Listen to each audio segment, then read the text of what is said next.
Alhamdulillah wassalatu wassalamu ala Rasulillah amma ba'd. Anak-anak yang dirahmati Allah Azza wa Jal, kita semua mengetahui bahwasanya iman itu naik turun. Ketika iman kita naik, kita merasakan semangat beribadah. Bahkan tatkala semuanya sedang tidur, kita bangun malam. Kita menghamparkan sejadah tanpa ada yang membangunkan kita. Zikir pagi dan petang tanpa disuruh kita membacanya. Qobliyah, ba'diyah kita kerjakan dengan penuh pengagungan dan kekhusyuan. Puasa sunnah, Senin dan Kamis, atau sunnah-sunnah yang lainnya, itu juga kita bersemangat untuk menjalankannya. Akan tetapi, datang suatu hari yang kita seakan-akan ada masalah dengan diri kita sendiri. Sholat yang biasa tepat waktu kadangkala mulai ditunda-tunda. Membaca Al-Quran dan menghafalkannya yang sebelumnya kita begitu semangat, dengan penuh keyakinan satu huruf itu 10 kebaikan. Satu ayat itu lebih baik dari 1 ekor onta. Tapi bayangan itu hilang. Tapi kita berpikir bahwasanya iPhone 14 itu lebih bagus daripada 1 ayat. Dunia mulai menghantuin kita. Itu terjadi. Sehingga Quran yang merupakan penyejuk hati itu seakan-akan menjadi hal yang membuat dada kita sesak dan panas. Hafalan yang kemarin 1 halaman kita bisa selesaikan dalam waktu yang pendek. Ini berhari-hari kita muter-muter di halaman yang sama. Kajian yang biasanya kita fokus, dengerin. Tapi terkadang hati kita tidak ada di kajian.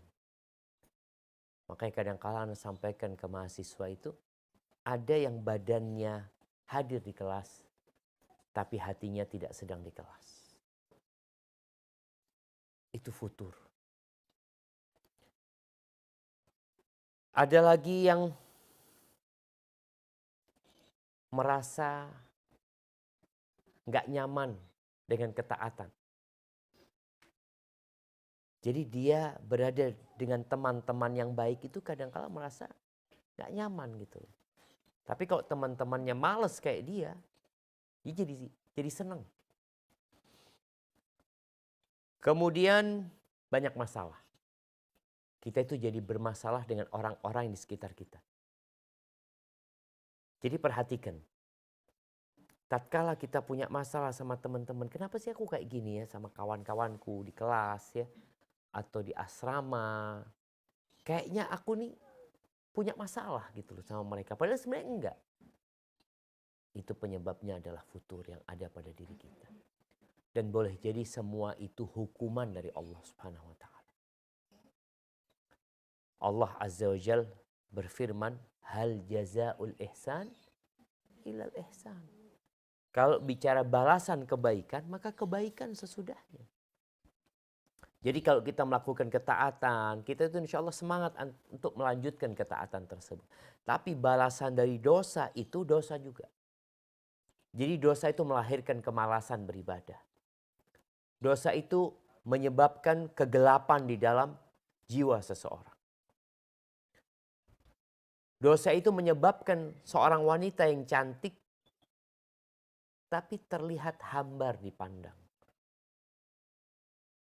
Jadi dosa itu akan membekas di dalam wajah. Makanya kadang-kala ada orang yang terus berusaha mempercantik dirinya. Tapi orang lain ngelihat ini perempuan nggak benar. Oh, dari mana engkau tahu? Kata dia. Nggak tahu ya, kok anak punya firasat kayaknya. Itu dampak dosa. Dan ada dua kondisi futur. Yang pertama, futur yang menyebabkan orang ini meninggalkan yang sunnah. Tapi yang wajib tetap terjaga. Meninggalkan yang anjuran-anjuran. Tapi yang harus tetap dia jaga. Tapi ada futur yang parah. Di mana dia bukan hanya meninggalkan yang sunnah, yang wajib pun mulai terganggu sama dia. Yang haram kadang-kala mulai dia kerjain. Ini futur yang mulai parah nih. Jadi kalau kita bicara sakit ya, ada orang itu sakit masih diobatin, beli obat di apotik, minum, sembuh. Tapi ada nggak bisa nih. Diapain? Ya harus ke dokter, harus dirawat di rumah sakit ya. Kadang-kala harus pakai infus. Apa nggak bisa dok? Ini dok dikasih air gula atau apa? Nggak bisa, harus diinfus nih orang. Itu yang udah parah. Maka hendaklah setiap kita itu tahu kita ini sampai yang mana gitu.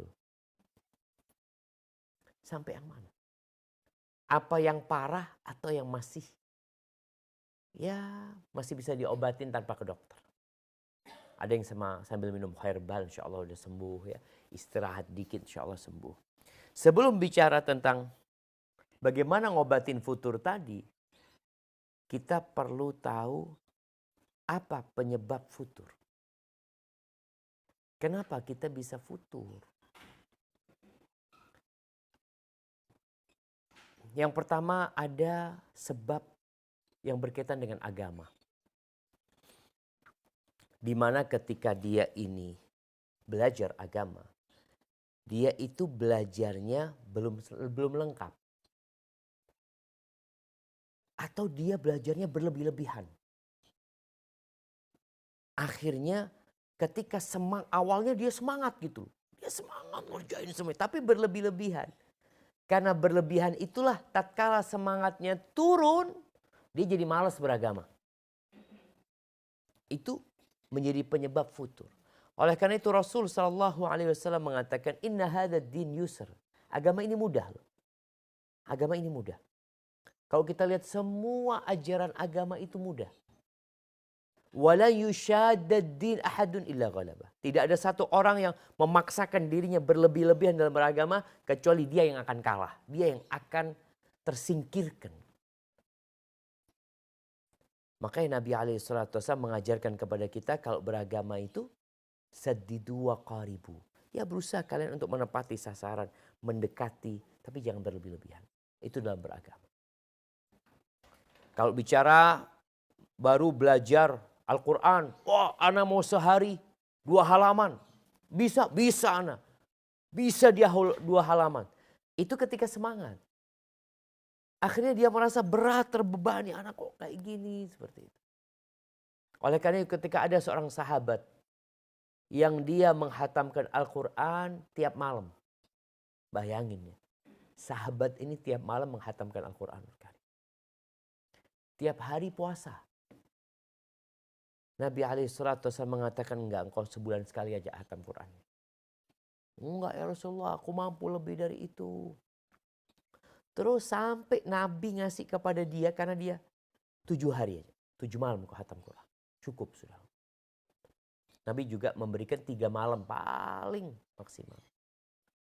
Kenapa? Karena manusia ini punya keterbatasan. Kalau dia tiap malam hatam Quran, berapa lama dia bertahan untuk itu? Yang kedua dia puasa tiap hari. Kata Nabi SAW, engkau puasa sebulan 3 kali. Ya Rasulullah aku lebih kuat dari itu. Enggak, sudah. Tambah ya Rasulullah. Oke kalau gitu engkau puasa. Sehari puasa 2 hari berbuka. Jadi sebulan berapa hari puasanya? Agama ini kok seperti ini gitu. Dulu sebelum aku belajar aku enggak kayak gini. Tapi kenapa setelah aku belajar ini aku hidupku penuh ketakutan, penuh kecemasan. Sehingga apabila dia seorang anak, dia tidak lagi melaksanakan tugasnya. Sebagai seorang istri, dia juga tidak melayani suaminya, ngurusin anak-anaknya juga enggak. Gara-gara tadi kecemasan, penyakit. Kemudian boleh jadi bersama masalah ini tambah masalah. Penyebab lainnya itu masalah ekonomi. Masalah fulus. Jadi futur karena uang kiriman dari orang tua terlambat datang. Atau futur karena duitnya habis. Ketika uang sakunya masih ada, semangat dia beribadah. Masya Allah. Uang sakunya telat. Ini gimana sih? Kok telat? Ada yang kayak gitu? Nggak ada. Yang kalau duit datang semangat dia beribadah. Duitnya habis, mulai dia futur. Itu masalah. Dan kita akan lihat ya orang tua kita, keluarga kita. Kadang-kadang kita ngeliat dulu, abah anak dulu Ustaz. Ada dulu ibunya anak ini Ustaz. Masya Allah. Dia menutup auratnya. Dia selalu datang ke masjid, kajian ya. Masya Allah orangnya. Tapi setelah terjadi perceraian sama abah anak, ibu anak jadi nggak benar Ustaz. Itu boleh menjadi penyebab futur. Tapi semua ini kembali kepada kondisi pertama tadi. Ilmunya belum menghunjam atau menancap di dirinya. Tapi kalau imannya sudah menancap di dirinya seperti Bilal bin Rabah, disiksa, diapain tetap ahadun ahad. Nggak ada masalah buat dia. Tapi buat imannya yang masih belum kuat.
Orang jadi futur.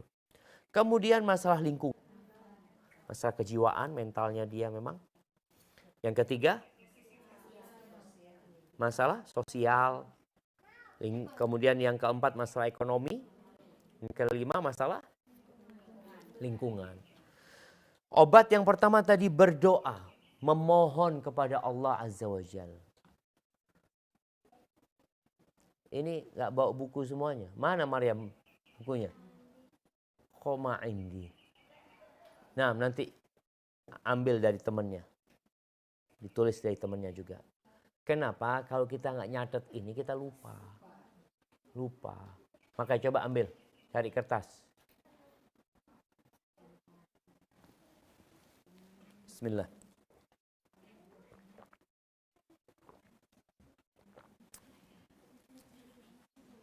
Nah coba sebelum dimulai. Anda minta semuanya dikeluarkan catatannya supaya cepat mudah diingat ya. Karena kita mudah lupa.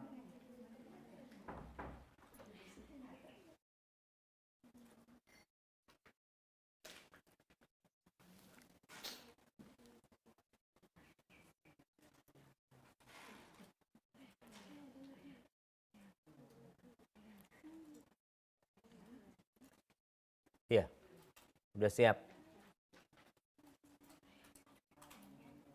Semuanya mencatat sebabnya dulu tadi. Yang 5, sebabnya futur.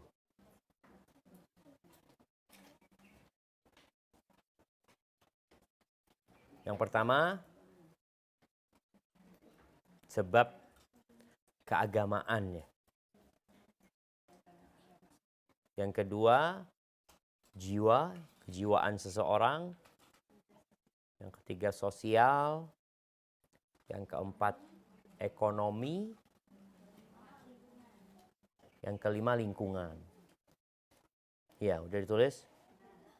Coba Maryam, dibaca. Hai uktubi. Yang cepat nulisnya. Nah. Gak apa-apa, lihat sama temennya. Gak apa-apa. Itu lihat, Mas. Iya.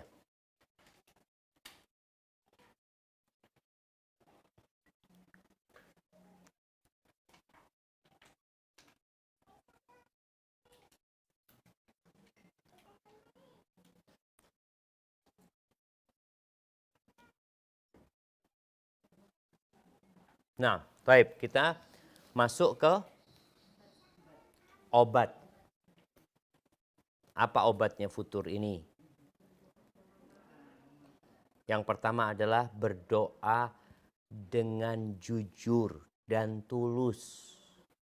Bukan sekedar membaca doa, tapi berdoa memohon kepada Allah dengan penuh kejujuran dan ketulusan agar Allah memperbaiki kondisinya. Minta dan cari waktu-waktu dan tempat-tempat yang mustajab. Mintanya sama Allah maksa. Jadi perlu kita itu maksa, benar-benar berdoa mohon sama Allah Azza wa Jalla. Jangan sekedarnya. Makanya kalau kita lihat Nabi SAW itu dalam keseharian beliau isinya doa. Doa terus. Coba kita lihat doa yang hafal doa-doa Nabi SAW. Beliau minta iman ya. Allahumma inni as'alukal huda wat tuqa wal afaf wal ghina. Beliau juga minta Allahumma inni as'aluka ilman nafi'an wa rizqan thayyiban wa amalan mutaqabbala. Beliau mengatakan ya muqallibal qulub tsabbit qalbi ala dinik.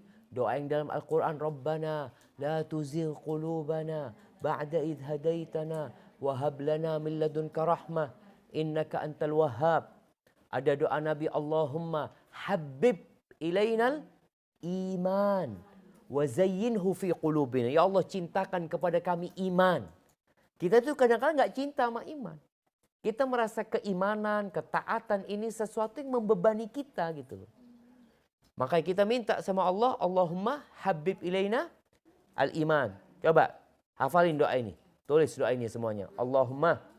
Udah hafal semuanya? Uktub bil Arabiyah. Allahumma. Allahumma habib. Habib itu ha ba ba. Habib ha ba ba. Habib ilaina. Ilaina hamzah lam ya nun alif. Ilaina.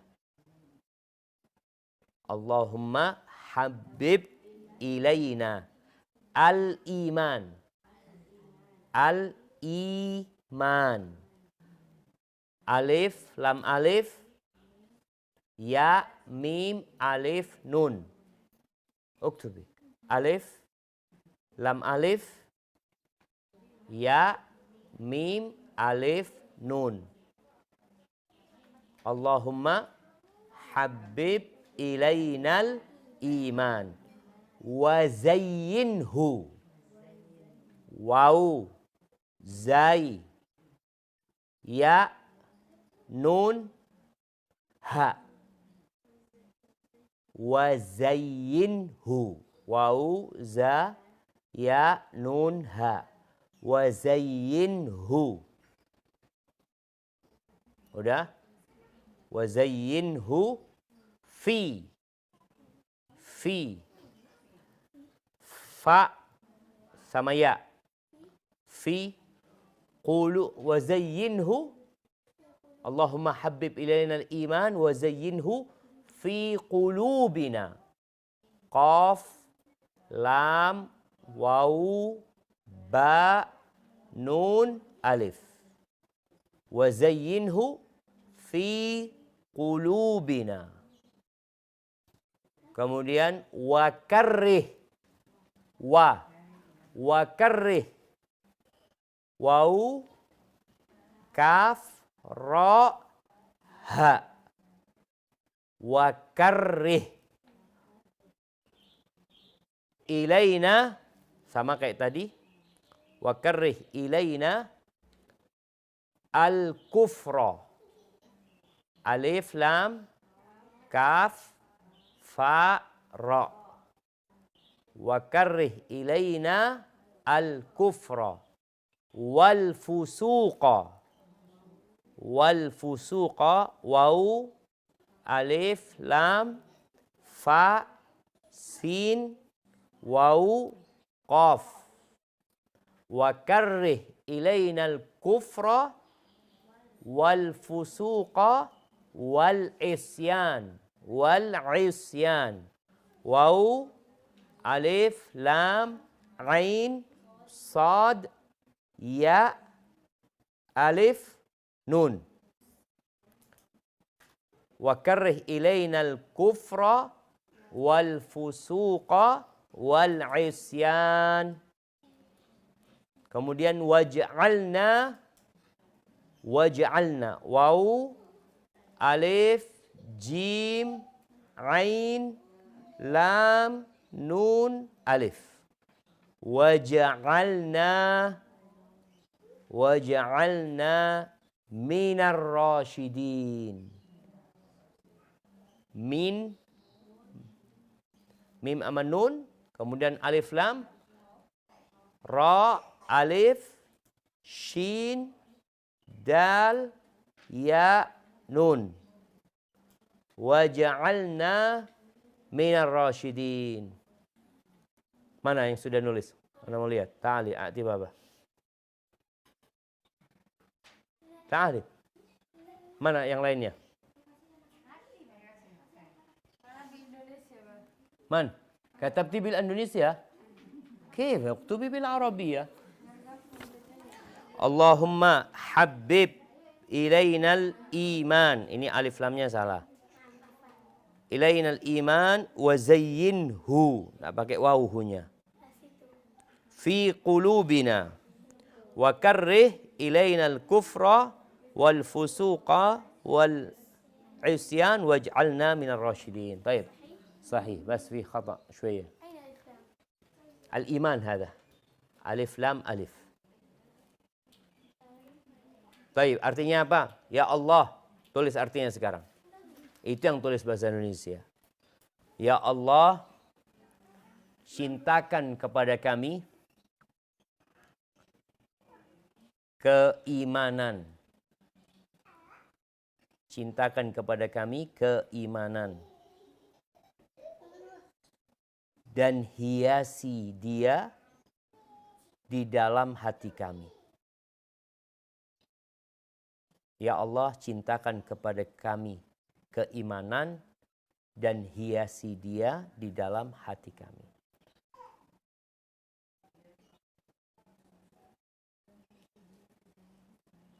Nah,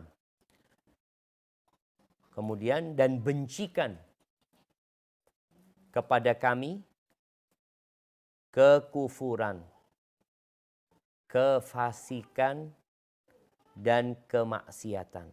Jadi kufur itu, ya kita tahu, keluar dari agama Allah. Kefasikan itu dosa besar. Kemudian kemaksiatan itu dosa-dosa kecil. Bencikan kepada kami kekufuran, kefasikan, dan kemaksiatan.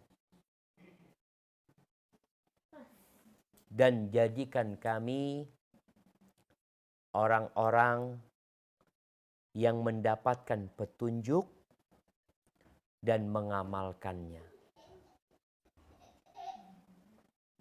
Orang-orang yang mendapatkan petunjuk dan mengamalkannya. Jadi orang itu ada 3 macam manusia ini berkaitan dengan petunjuk ya. Satu namanya ghawin. Ghawin. Ghawin itu orang yang tahu kebenaran tapi tidak menjalankannya. Ghawin. Nah, Ismail. Ghawin.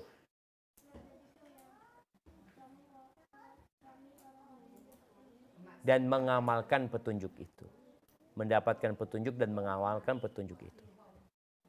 Yaitu minar rasyidin ya. Ghawin itu orang yang tahu kebenaran tapi menyelisihinya. Itu ghawin. Seperti orang-orang Yahudi itu tahu Nabi Muhammad SAW, kenal. Tapi mereka nggak mau beriman. Nggak mau mengikuti Nabi SAW. Yang kedua namanya bal. Bal, wala balin. Bal. Bal itu orang yang nggak punya ilmu, ya tersesat dia. Nggak tahu kebenaran dia, akhirnya dia tersesat. Yang ketiga, rasyid. Itu yang kita tadi, arti yang rasyid itu orang yang dapat petunjuk, tahu kebenaran dan mengikuti kebenaran itu. Makanya khalifah setelah Nabi Muhammad SAW disebut apa? Al-Khulafa Ar-Rasyidun ya. Mereka adalah khalifah-khalifah yang mendapatkan petunjuk dan mengamalkan petunjuk itu. Jadi obat yang pertama itu berdoa dengan jujur, tulus, ikhlas, minta sama Allah SWT. Kenapa? Karena Allah yang bisa kasih kesembuhan buat kita. Ini bukan bicara obat futur aja ya, obat semuanya. Kita kalau sakit berangkat ke dokter, dokter nggak bisa menyembuhkan kita. Dokter mengatakan harus ke Australia, berangkat ke Australia. Kata Australia harus berangkat ke Amerika, berangkat ke Amerika. Emangnya siapa yang nyembuhin? Allah. Makanya solusinya adalah doa. Tapi doanya minta beneran gitu. Jadi kita itu tahu, ya Allah anak ini kok kayak gini ya Allah ya. Makanya setiap habis sholat, Nabi SAW ngajarin di penghujung sholat. Doa apa? Allahumma a'inni ala dzikrika wa syukrika wa husni ibadati. Kita kalau nggak dibantu sama Allah nggak bisa. Duduk kayak gini aja nih. Mau dengerin kajian, kalau nggak dibantu sama Allah nggak bisa. Kita cepet malas, cepet capek gitu. Dengerin 5 menit ustadznya, ya Allah kalau nggak selesai-selesai ustadznya. Kadang-kala kayak gitu. Kayak di kelas ya. Kadang-kala santri-santri ini, kalau ustadznya lagi sakit seneng. Alhamdulillah ya. Nggak datang ustadznya, alhamdulillah. Seneng ustadznya sakit kalau absen. Itu karena lagi futur. Tapi kalau orang lagi semangat loh, ya Allah kok nggak datang ustadznya, kata dia. Karena dia lagi semangat. Maka doa, iman itu bisa lusuh. Seperti baju kita lusuh. Terus caranya gimana? Ya sudah minta sama Allah SWT. Fasalullaha ayyujaddida imanakum. Minta sama Allah supaya diperbaharui keimanan kita. Kita itu kepingin pakai sepatu baru, kepingin pakai baju baru, kepingin mobil baru, HP baru, semuanya kepingin yang baru. Tapi ingat, yang terpenting bagaimana iman kita jadi baru. Sehingga kita semangat. Tapi yang kedua, perlu belajar agama. Kita belajar agama Allah ini dengan kadar yang dapat mengangkat kebodohan kita. Menyingkap syubhat-syubhat. Bisikan-bisikan setan. Menyelamatkan kita dari syahwat. Jadi kita perlu belajar. Ya Allah gimana sih agama ini gitu loh. Kita belajar perintah-perintah Allah Subhanahu wa taala ya. Sehingga dengan cara itu ya namanya orang kalau tahu ini racun, masa dia minum? Sekarang berapa banyak orang itu yang nggak mau makan cumi. Tadi kita makan cumi. Anak-anak makan cumi. Masya Allah zen cumi itu. Tapi ketika orang kolesterol dia ngomong enggak. Jazakallah khair. Ayo ini enak. Enggak makasih banyak. Kenapa? Karena dia punya ilmu. Makanya orang tuh kalau punya ilmu nggak mudah disesatkan sama setan. Ini pernah kejadian ya. Bukan pernah kejadian, ada kejadian di Jember. Ada satu orang, dia cerita mertuanya, Ustadz mertua anak ini Ustadz sekarang udah nggak sholat Jumat, nggak sholat jamaah, udah nggak ada sholatnya, berhenti sholat. Berhenti sholat dia. Loh kenapa kata dia? Padahal dia dulu Ustadz orang yang rajin sholat di masjid, rajin sodako, rajin ngaji. Sekarang berhenti beribadah. Ternyata dia ikut aliran yang menyimpang. Dia salah belajar. Dalam ajaran yang dia kaji itu, orang itu kalau sudah naik makomnya, kedudukannya udah tinggi, udah gak perlu sholat. Akhirnya dia jadi tersesat.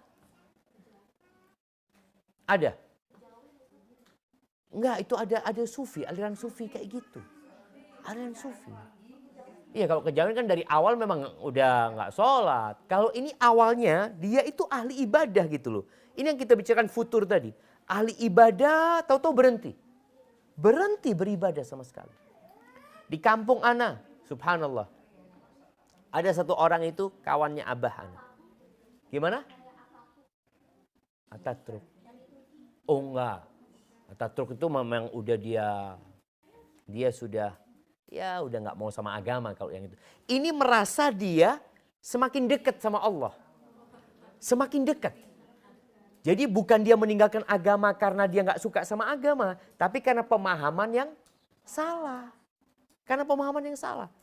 Juga ada di kampung ana itu. Abah ana ingat waktu itu sama abah ana. Tahu-tahu ada perempuan ibu kampung ya yang ngurusin surat-surat tanah apa. Tanya abah ana sama perempuan itu. Bapaknya kemana kok nggak pernah kelihatan di masjid? Kata anaknya ngomong, iya. Abah ana berhenti sholat sekarang. Kalau dikasih nasihat, apakah jawabannya? Makomnya beda. Udah lebih tinggi makomnya dia. Itu kenapa obat yang kedua itu belajar agama yang benar. Sehingga dia tidak tersesat. Ini yang kedua. Jadi kita perlu belajar. Syekh Abdul Qadir Al-Jailani ya, yang kita sering dengar namanya. Ya, Syekh Abdul Qadir Al-Jailani berilmu. Dia itu alim ulama dari kalangan fuqaha Hanabilah. Dari madhab Hambali.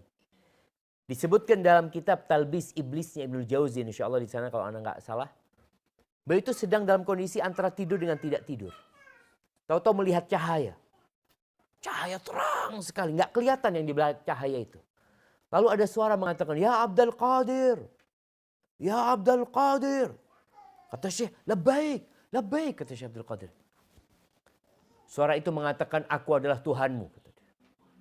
Aku sudah gugurkan kewajiban sholat atas dirimu. Apa kata Syekh Abdul Qadir Jailani? Anta iblis. Kata dia. Anta syaitan.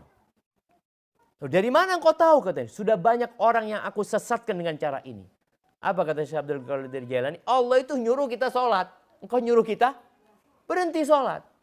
Tapi orang kalau ilmunya kurang, dia merasa, oh berarti aku sudah sampai tingkatan yang tinggi ini. Maka tadi pentingnya belajar. Tolong kalau belajar itu bukan sekedar, buat anak-anak ini, bukan sekedar kewajiban, tapi kebutuhan. Anak butuh nih. Ilmu tentang apa nih yang pelajari sekarang? Baik, anak-anak ini udah belajar wudhu sesuai dengan sunnah Nabi SAW. Udah kan? Pelajarin kenapa? Anak butuh dengan ini. Karena anak tiap hari sholat gitu. Sholatnya dibenerin. Bacaannya, sholatnya. Umpamanya anak dari dulu bacaannya itu Subhana Rabbiyal A'la kalau sujud. Loh ada bacaan lainnya. Sehingga orang itu gak jadi jenuh gitu loh. Kalau tiap hari baca Subhana Rabbiyal A'la kan biasanya udah jadi kebiasaan. Kita mikirin sandal aja tetap Subhana Rabbiyal A'la. Kayak orang kalau istighfar. Astagfirullah, astagfirullah, astagfirullah. Mana sandal ya? Astagfirullah. Dia itu pikirannya ada di mana? Di sandal. Tapi lisannya beristighfar gitu loh. Kemudian yang ketiga. Obat yang ketiga ini. Mencari kawan-kawan yang baik.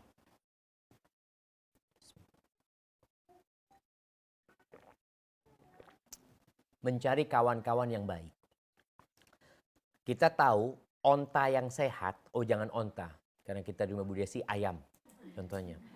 Ayam yang sehat, kalau dikumpulin ayam yang sakit, kira-kira yang sakit jadi sehat, apa yang sehat jadi sakit? Yang sehat jadi sakit. Maka kita perlu tahu bagaimana kita mencari kawan. Kita ini imannya udah lagi turun, kawannya yang imannya turun juga. Ya udah, habis jadinya kita. Tapi usahakan kita cari kawan-kawan yang semangat. Umpamanya kalau kawannya suka nonton drakor. Kira-kira diajak nonton ustadz apa nonton drakor? Nonton drakor lah. Nobar. Dikunci kamarnya, bismillah. Taruh. Bareng-bareng semua nontonnya. Itu karena kawannya memang nggak baik. Maka cari kawan yang baik. Berusaha untuk cari kawan yang baik. Kemudian kita sebagai kawan yang baik. Kalau tahu kawan kita sedang futur. Bukan cuma mengingatkan. Dipegang tangannya. Diajak. Karena kalau cuma diingatkan. Ya dia diingatkan cuma duduk kan. Ya makasih. makasih. Tapi kalau diambil tangannya, ayo berangkat. Makanya orang yang futur itu seperti orang yang duduk, kemudian mau berdiri butuh bantuan. Kalau cuma ayo berangkat, dia ya Allah gak kuat. Tapi kalau dia dibantuin tangannya, ayo berangkat. Dia berdiri jemaah, bisa. Maka tadi kita perlu cari kawan yang mau mengangkat kita. Yang mau mengingatkan kita kepada ketika kita lupa ya. Dan jangan putus asa. Kalau kita punya kawan-kawan yang mungkin ya futur ya, berusaha untuk diingatkan, diajak untuk kembali kepada Allah Azza wa Jalla. Boleh jadi dengan telepon. Kita ini kadang-kadang punya kawan ya, udah lama nggak pernah kajian. Sikap kita apa? Kita telepon. Fulan, kemana nggak pernah ketemu kajian? Ayolah datang kajian.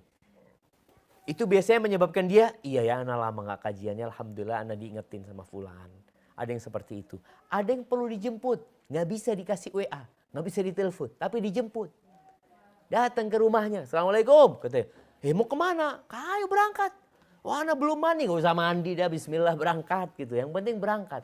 Soalnya kadang-kadang kalau urusan emak-emak ini, mau berangkat kajian setengah jam persiapannya. Jadi kajian jam 7, persiapan jam 6 udah siap semuanya. Enggak, sudah bismillah berangkat. Supaya dia ya paling enggak datang kajian lah. Itu yang ketiga adalah semangat bersungguh-sungguh cari kawan yang baik. Kawan yang mau mengingatkan kita. Kita tuh biasanya enggak suka sama kawan yang suka mengkritisi kita. Kita akan mengatakan mah hasut sama anak dia. Enggak jemaah. Kita itu husnudzon sama saudara-saudara kita. Tapi yang keempat, menjauhi lingkungan. Menjauhi lingkungan yang menyebabkan dia futur. Kalau tadi kawan, kadang-kadang ini masalah lingkungan. Kenapa kok disyariatkan hijrah ya? Kita mungkin ingat ya, dengan yang membunuh 100 orang. Tuh ada orang bunuh 99 orang. Setelah dia membunuh 99 orang, di hatinya ada perasaan ingin taubat. Akhirnya dia tanya, Ana mau tanya sama siapa nih tentang urusan Ana? Ditunjukinlah seorang yang ahli ibadah, bukan orang yang berilmu. Jadi ada perbedaan orang ahli ibadah sama orang berilmu. Orang ahli ibadah ya ibadahnya buat diri sendiri. Datanglah ini. Ngomong, ya Syekh kata dia, Ana ini sudah membunuh 99 orang. Hali min taubah. Masih mungkinkah aku ini diterima tobatnya? Dia tanya. Apa? Engkau sudah bunuh 99 orang. Mau tobat? Nggak ada tobat. Akhirnya karena orang ini putus asa. Dia ambil pedangnya dipotong juga nih. Orang yang ahli ibadah ini mati dia. Jadi berapa yang mati? 100 yang dibunuh sama dia. Akhirnya dia tanya lagi. Ditunjuklah kepada orang yang alim. Ketika ketemu sama orang yang alim. Dia tanya, aku ini masih mungkin gak tobat? Kata dia, apa yang menghalangimu dari pintu tobat? Kata dia. Allah buka pintu tobatnya. Allah terima tobatnya orang bertobat. Cuma, kata Syekh ini, engkau itu tinggal di kampung yang buruk. Lingkungannya gak baik. Bayangin ya, dia baru mau tobat setelah membunuh 99 orang. Berarti kemana ketika dia membunuh orang yang pertama, orang yang kedua, yang ketiga. Berarti lingkungannya mendukung untuk dia jadi orang jahat. Maka kata Syekhnya enggak, kalau engkau mau bertobat, engkau tinggalkan kampungmu. Pindahlah ke kampung yang banyak orang soleh. Berangkat nih. Belum sholat, belum ibadah apa-apa, mati di tengah jalan. Akhirnya terjadi ya cerita panjang antara malaikat yang mengukur jarak dia. Ada yang mengatakan malaikat azab mengatakan loh dia belum berbuat baik sama sekali loh. Kata malaikat rahmat, iya dia belum berbuat baik, tapi dia udah jalan mau meninggalkan kampungnya ke tempat yang baik. Akhirnya diukur tuh, akhirnya Allah dekatkan dia ke kampung yang baik. Allah ampuni dosa-dosanya. Maka di sini pentingnya mencari lingkungan yang baik. Barakallahu fikum. Jazakillah khairan. Taib. Yang kelima. Berusaha mengobatin penyakit futur ini sejak dini. Berusaha mengobatin penyakit ini sejak dini. Jadi kan ada orang kalau sakit awalnya dia batuk biasa, enggak mah biasa batuk, katanya nggak usah diobatin ntar hilang-hilang sendiri. Lama kelamaan batuknya tambah jadi. Maka sejak kita tahu dari awal, ini kayaknya anak mau futur nih. Anak udah berasa langsung tuh obatnya yang pertama tadi apa? Doa. Langsung minta sama Allah. Jadi jangan nunggu futur baru berdoa. Tapi di awal-awal kita tahu Jemaah, kita tahu dengan diri kita. Kita mau sholat, biasanya sholat duha 2 rakaat. Ya Allah berat banget sholat duha ini. Sampai mau adzan duhur baru sholat duha. Maka tolong kita ngobatin penyakit sejak dini. Kemudian yang keenam. Terkadang kalau penyakitnya udah jadi perlu ke dokter. Nah disinilah kadangkala kita perlu datang ke ustadz, ke ustadzah. Ya di RQ ini datang ke ustadzah, sampaikan ustadzah, anak ini kok kayak gini ya ustadzah ya. Anak minta nasihatnya, anak harus seperti apa. Jangan disimpan sendiri. Makanya sebagian orang itu jamaah dibawa ke dokter nggak mau. Ini ada orang tua biasanya. Ayo bawa nggak mau ke dokter. Udah diobatin di rumah sampai terakhir masuk ICU. Baru mau ke dokter. Padahal kalau dari awal dibawa ke dokter insya Allah bisa ditanganin. Maka tadi hendaklah kita datang. Nggak nunggu disuruh. Kita datang ke orang-orang yang ahli insya Allah. Kita akan dapat penjelasan. Ya. Kemudian kadangkala dokter itu kasih obat futur yang langsung 3 hari. Biasanya obat itu kasih berapa? 3 hari. Nih anak kasih obat sekarang nih buat yang futur-futur nih. Obatnya sebelum adzan zuhur nanti sudah berwudu. Sudah wudu. Kemudian dengarkan adzan. Jawab adzan. Kita sering dengar adzan cuma nggak dijawab. Tapi hari ini 3 hari nih. 3 hari obat ini kerjain. Dengerin adzan sampai selesai adzan dijawab, baca doa setelah adzan. Kemudian ingat antara adzan sama qomat tuh ada doa mustajab. Doa tuh. Obat yang tadi kita bicarakan awal doa.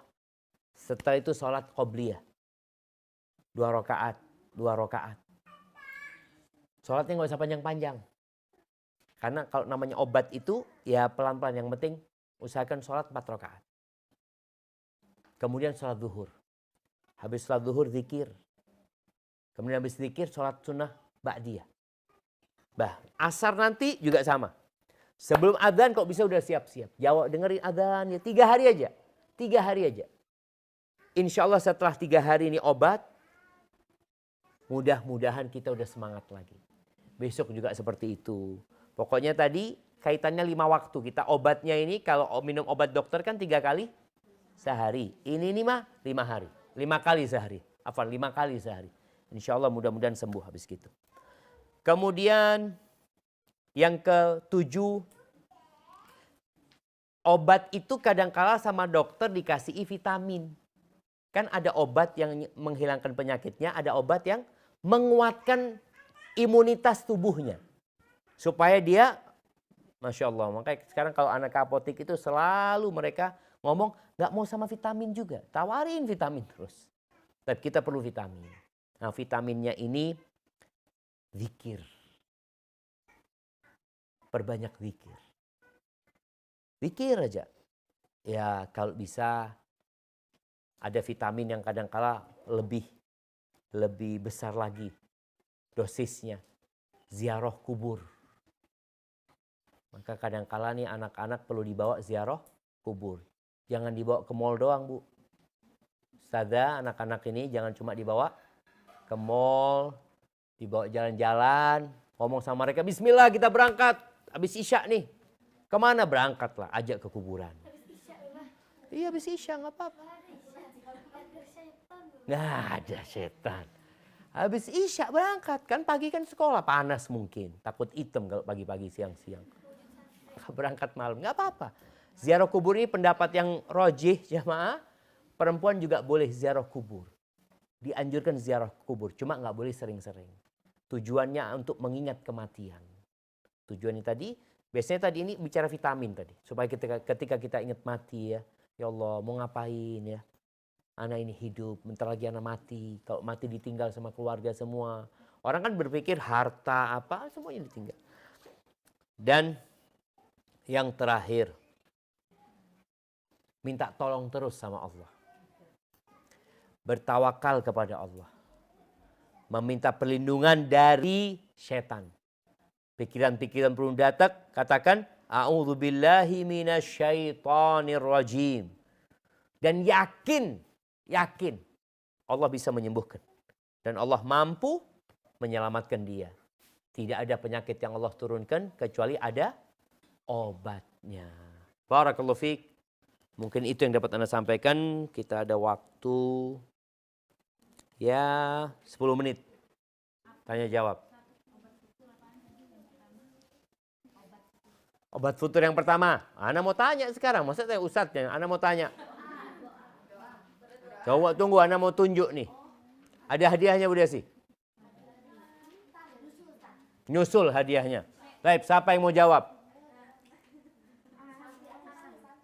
Santri lah. Nah, baik. Santri nggak boleh nyontek. Nggak boleh nyontek. Yo, angkat tangan. Nggak boleh nyontek. Iya, fadhol. Oh, itu sebab. Obat. Pakai tangan kanan ngangkatnya. Nah, nggak boleh nyontek. Oh, 3 aja, 8. Obatnya ini barengan nih.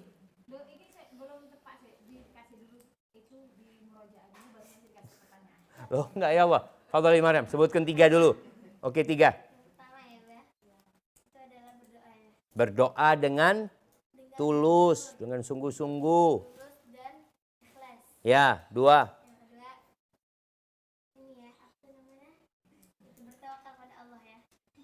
Yang terakhir itu. Iya, tidak apa-apa sudah. Nah. Yang terakhir ini apa ya? Cuma 2. Nah, ziarah kubur. Ya, itu minum vitamin-vitamin. Di antaranya ziarah kubur. Baik, belum benar jawabannya. Nanti hadiahnya 1/4. Nah, yuk. Siapa yang mau nyebutin? Berusaha mengobati penyakit, Bapak. Iya, berusaha. Nah, sahih. Baik. Siapa yang mau nyebutin lengkap? Berdoa kepada Allah dengan tulus dan ikhlas. Nah. Mencari kawan-kawan yang baik. Cari kawan-kawan yang baik. Terus berusaha mengobati penyakit itu. Kalau udah parah dibawa ke dokter. Kalau udah. Ada lu tadi baru bilang. Iya, kalau belum parah, obatin sejak awal, diobatin sejak dini penyakitnya itu udah diobatin. Oke. Kalau udah parah ya kita cari orang yang berilmu, kita datang ke 4, ke 5. Berzikir. Itu vitamin. Iya tadi vitamin disebutkan. Ya, amalan-amalan yang menyebabkan iman itu naik, berzikir, ziarah kubur ya. Baik. Lingkungan, mencari lingkungan yang baik. Berganti lingkungan, cari lingkungan yang baik. Baik. 6, 7. Bertawakal kepada Allah. Ya, minta berdoa juga ya, minta tolong sama Allah, meminta perlindungan dari setan. Iya, tadi jadi 1 itu. Jadi 1 yang terakhir nomor 8 itu jadi 1 ya. Mengatakan a'udzubillahi minasyaitonirrajim ya berdoa. Kemudian yang ke-8 apa? Ini yang penting. Yang tadi bagaimana ada orang yang berhenti sholat ya. Oh, udah mencari kawan. Sudah mencari lingkungan yang baik. Belajar. Maksudnya itu iya. Apa? Itu kan sama aja kayak tobat. Bukan, belajar ilmu. Belajar yang dengannya dia tahu mana yang boleh, mana yang nggak boleh supaya nggak tersesat gitu loh. Taib. Barakallahu fiik. Jadi ada 8 ya. Coba kita sebutkan bareng-bareng. Yang pertama, berdoa. Yang kedua, belajar. Yang ketiga, cari kawan yang baik. Yang keempat, ya berganti lingkungan. 6, yang keempat, ngobatin sejak dini. Yang keenam, ke dokter. Ya cari orang yang ahli, ke ustadz ya. Kemudian yang ketujuh, ya cari vitamin-vitamin yang menyebabkan iman itu naik. Yang paling penting tadi apa? Zikir. Perbanyak zikir. Kemudian yang kedelapan, minta pertolongan kepada Allah, bertawakal dan meminta perlindungan dari godaan setan yang terkutuk. Barakallahu fiik. Baik. Nah, sudah? Baik. Ada pertanyaan?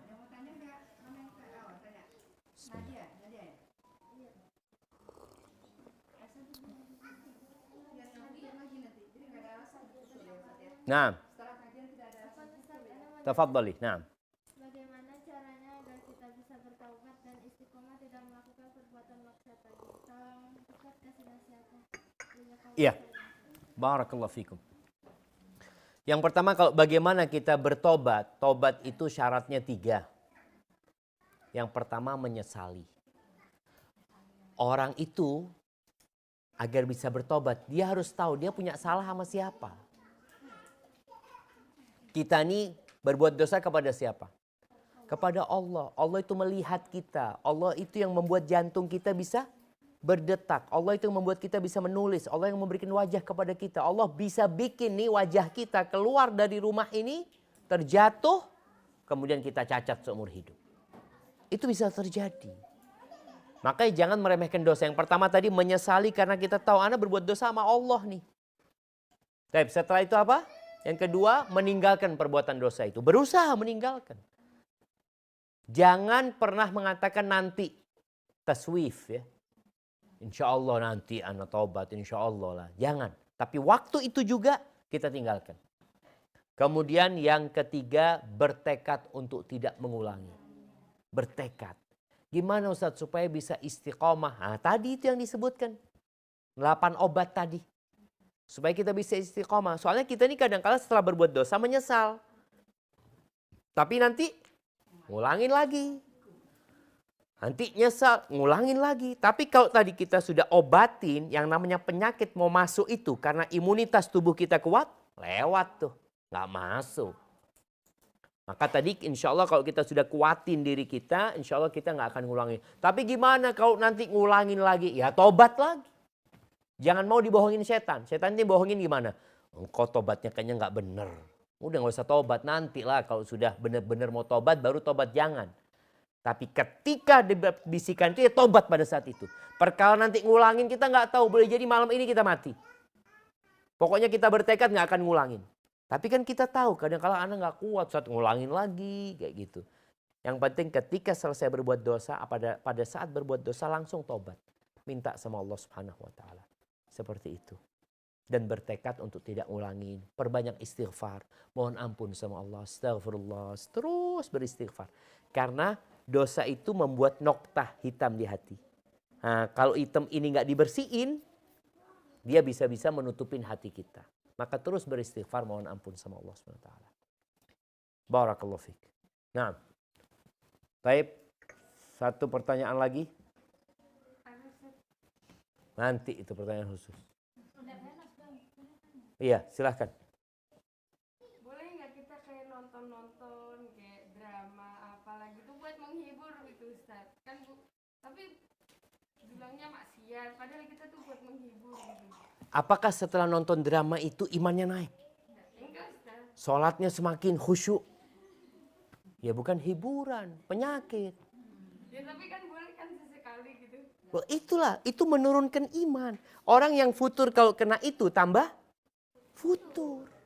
Jadi kalau bicara obat nih, ada orang mau ke dokter ngomong, engkau itu jangan makan gorengan.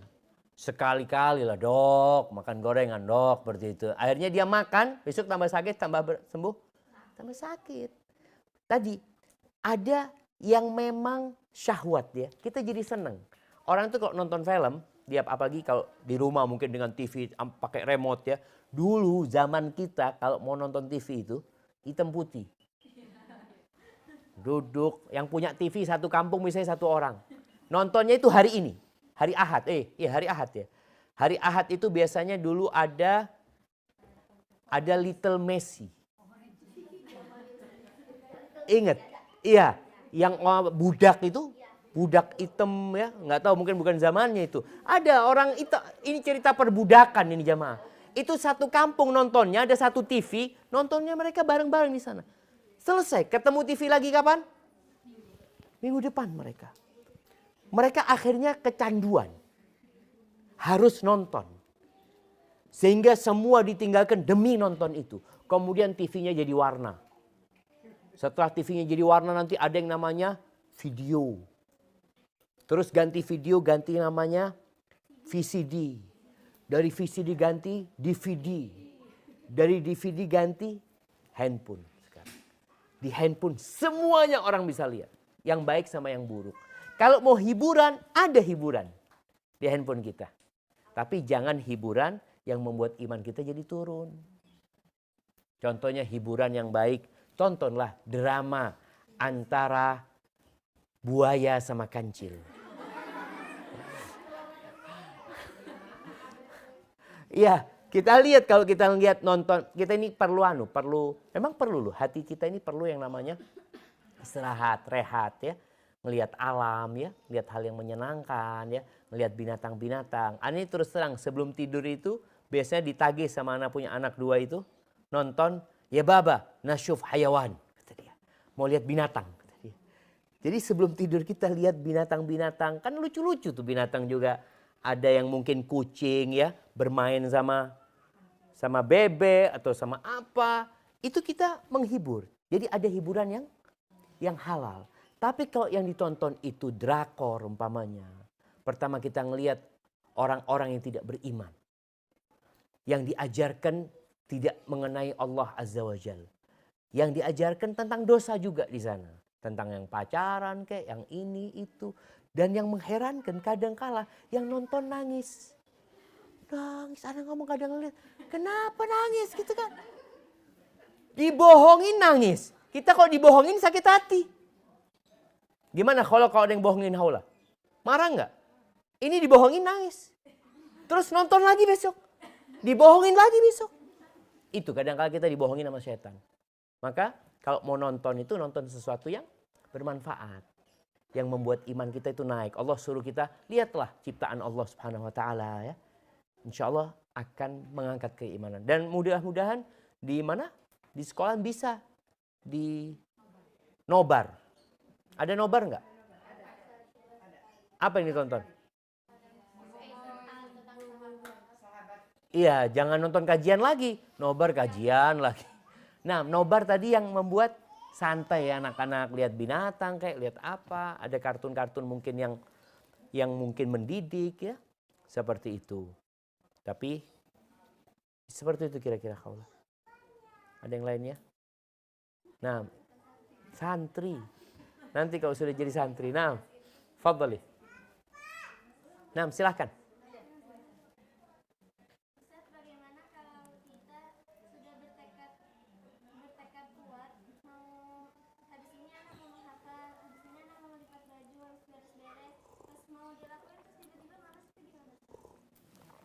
Ya, betul. Penyakit malas ini datang. Makanya tiap pagi, ini catat juga doanya Nabi SAW. Insya Allah hafal semuanya. Doa pagi dan petang itu. Rabbi inni a'udzubika minal kasal. Cuma biasanya kita baca nggak sama artinya. Allah itu tidak mengabulkan doa kalau bersumber dari hati yang lalai. Yang hampa. Jadi ketika baca doa itu, ya Allah aku berlindung kepadamu dari malas ya Allah. Baca. Sehingga ketika datang malas itu, gimana ketika datang malas itu? Dilawan. Contoh nih ya, ada orang biasa tidur habis subuh. Tidur habis subuh. Itu kenapa? Capek, malas itu. Coba dia tiap subuh melawan dirinya jalan kaki. Habis subuh, jalan kaki. Ini namanya terapi ya, terapi malas tadi. Insya Allah kalau dia tiap hari jalan selama 2 pekan. Nanti setelah 2 pekan, habis subuh dia tidur. Nggak bisa tidur. Karena kebiasaannya sudah berubah.